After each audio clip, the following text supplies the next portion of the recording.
गौ माता है, या कहते हैं ना जब भगवान को प्रसन्न करना, उनको पिघलाना हो तो कैसे पिघलते हैं? बोले कोई गौ माता से जुड़ी वस्तु उनको दिखा दीजिए, बस उसी को देख करके ठाकुर जी प्रसन्न हो जाते। एक कथा आती है एक भक्त की। भक्त क्या, एक डाकू था, उस डाकू का नाम था गोवर्धन डाकू। नाम तो एकदम भगवत भक्ति से जुड़ा हुआ था, लेकिन भजन का, भक्ति का, भाव का कोई लेना देना नहीं था। और केवल ये अकेला डाकू नहीं था, इसका पूरा खानदान में बस यही धंधा चलता आया। और परिवार में एक नियम और था। परिवार का नियम ये था कि इस परिवार से कोई भी व्यक्ति सत्संग नहीं सुनेगा, क्योंकि इनको पता था कोई सत्संग में गलती से बैठ गया और सत्संग में किसी का मन भक्ति से जुड़ गया तो फिर खानदानी जो धंधा है वो आगे नहीं चलेगा, ठप हो जाएगा। तो इस परिवार में एक नियम था, कोई सत्संग नहीं सुनेगा। तो एक दिन गोवर्धन डाकू कहीं से चोरी करके आ रहा था, पीछे इसके गांव के लोग पड़े थे, पकड़ो पकड़ो पकड़ो। तो बचने के चक्कर में सामने कहीं कथा हो रही थी, उस पंडाल में घुस गया। पंडाल में घुस गया। अब घर में तो परंपरा थी कि सत्संग नहीं सुनना, बचना है तो एक यही रास्ता है कि भीड़ में छुप के बैठे रहो चुपचाप। तो बैठ गए, पर सत्संग सुन नहीं सकते, इसलिए कान बंद करके बैठा। कान बंद करके कि कहीं कान में हमारे सत्संग नहीं चला जाए, नहीं तो सब गड़बड़ हो जाएगी। कान बंद करके बैठ गया। महाराज जी कथा सुना रहे थे, सुनाते सुनाते महाराज जी ने गौचारण की कथा सुनाई। देखो आज कन्हैया को मैया ने सुंदर सजाया है, हाथ में सुंदर सुंदर सोने के कड़ूला पहराए हैं, गले में 9 लखा हार पहराया है, ठाकुर जी के हाथ में अनेक प्रकार के रत्नों से जड़ी बांसुरी धारण किए हुए ठाकुर जी। तो अब तक जो एक कान बंद करके बैठा था ना, अब इसके कान खड़े हो गए कि इतना माल वाला आदमी कौन है, ऊपर से नीचे तक सोने में जड़ा हुआ ये आदमी है कहाँ, ये मिलेगा कहाँ? हमको एक बार मिल जाए तो इसका सब सामान लूट डालें। तो कथा विश्राम हुई तो गया महात्मा जी के पास। बोले महात्मा जी आप वो भाई साहब के बारे में बता रहे थे ना कथा में, वो सोना, वो रत्न वत्नों पे, वो मिलेगा कहाँ? तो मिलेगा कहाँ? महात्मा जी ने कहा कि वृंदावन में रहता है।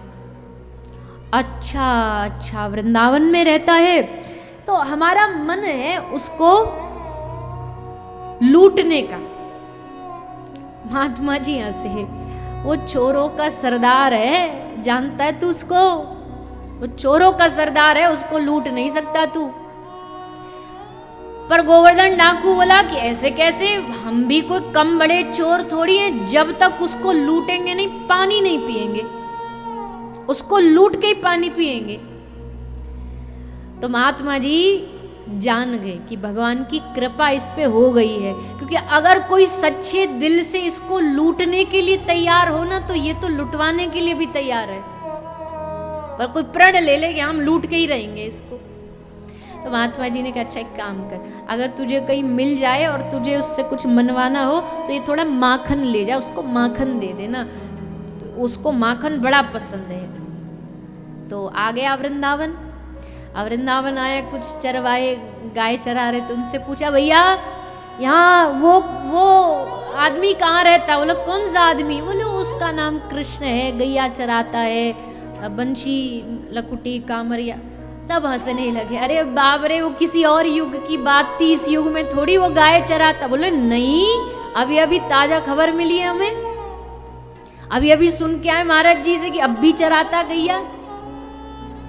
अरे भैया नहीं मिलेगा तुझे। बोले हम तो ढूंढ के ही रहेंगे, कितनी दूर से उसको लूटने खोजने आए, ऐसे थोड़ी छोड़ देंगे उसको।